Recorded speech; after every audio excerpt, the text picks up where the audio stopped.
Hi, 4th and 5th grade. Welcome back to your next installment of First Chapter Friday. Today I chose a book that's a little bit different than some of the others we have been reading, so I'm excited to share it with you.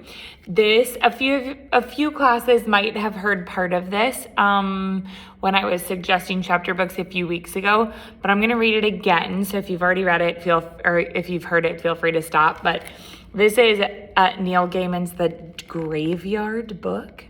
And it's definitely has some fantastical, mythical elements to it. I'm going to read the inside cover and then the first chapter for you. Here we go. Nobody Owens, known to his friends as Bod, is a normal boy. He would be completely normal if he didn't live in a sprawling graveyard, being raised and educated by Ghost, with a solitary guardian who belongs to neither the world of the living nor of the dead. There are dangers and adventures in the graveyard for a boy. An ancient indigo man beneath the hill, a gateway to the desert leading to an abandoned city of ghouls, the strange and terrible menace of the Sleer. But if Bod leaves the graveyard, then he will come under attack from the man, Jack, who has already killed Bod's family. Beloved master storyteller Neil Gaiman returns with a luminous new novel for the audience that embraced his New York Times best-selling classic Coraline. So if you've seen that movie, he was the writer of that book, Coraline. It's magical, it's terrifying, and filled with breathtaking adventure. The Graveyard Book is sure to enthrall readers of all ages. Okay, so here we go. I'm just going to read part of the first chapter because the first chapter is kind of long, but you'll get the gist, okay? It has a few pictures. So here's chapter 1. How nobody came to the graveyard. There was a hand in the darkness, and it held a knife. The knife had a handle of polished black bone and a blade finer and sharper than any razor. If it sliced you, you might not even know you had been cut. Not immediately. The knife had done almost everything it was brought to that house to do, and both the blade and the handle were wet.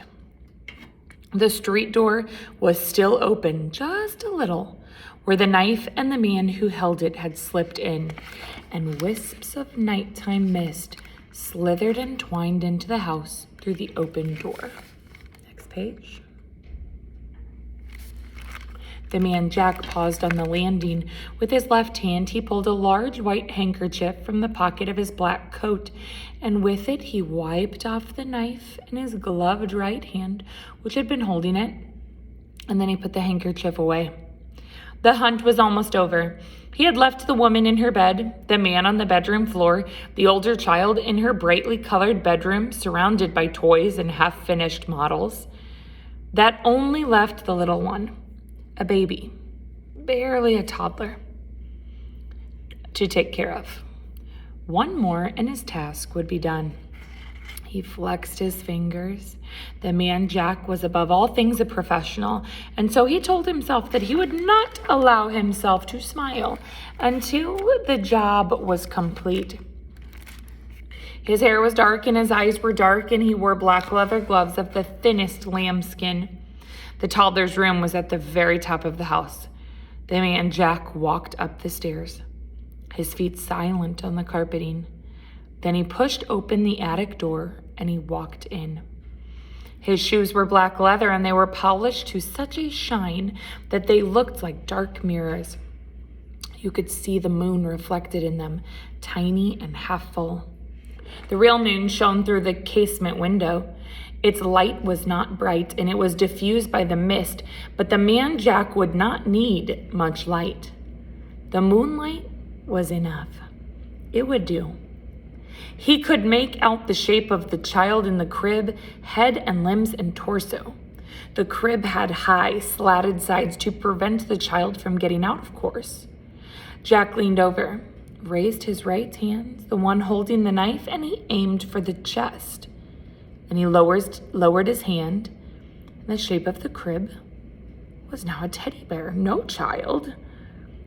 The man Jack's eyes were accustomed to the dim moonlight, and so he had no desire to turn on an electric light, and light was not that important after all. He had other skills.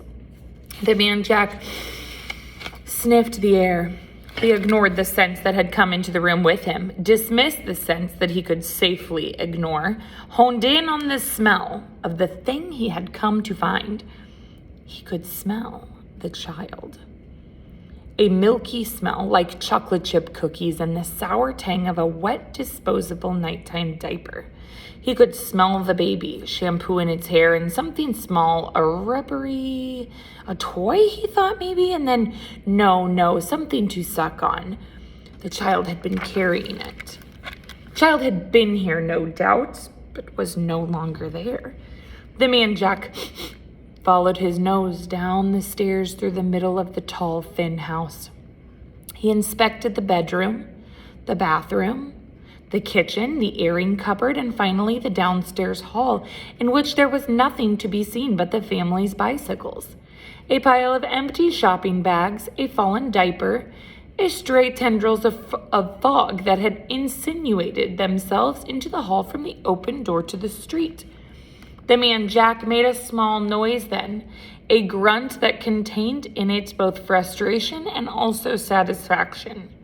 He slipped the knife into its sheath in the inside pocket of his long coat, and he stepped out into the street. There was moonlight, and there were street lights, but the fog stifled everything. Muted lights, muffled sound, and made the night shadowy and feel treacherous. He looked down the hill toward the light of the closed shops, then up the street where the last high houses wound up the hill on their way to the darkness of the old graveyard. The man Jack sniffed the air, and then without hurrying, he began to walk up the hill. That's where I'm going to stop for now. That's not quite the end of the first chapter, but it's a long first chapter. So I think this is our best place to stop. There are several more pictures in this story like you had seen, but for the most part, it is like a regular chapter book.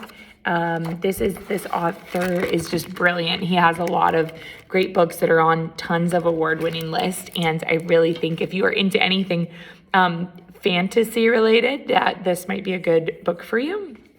It is Neil Gaiman's The Graveyard Book.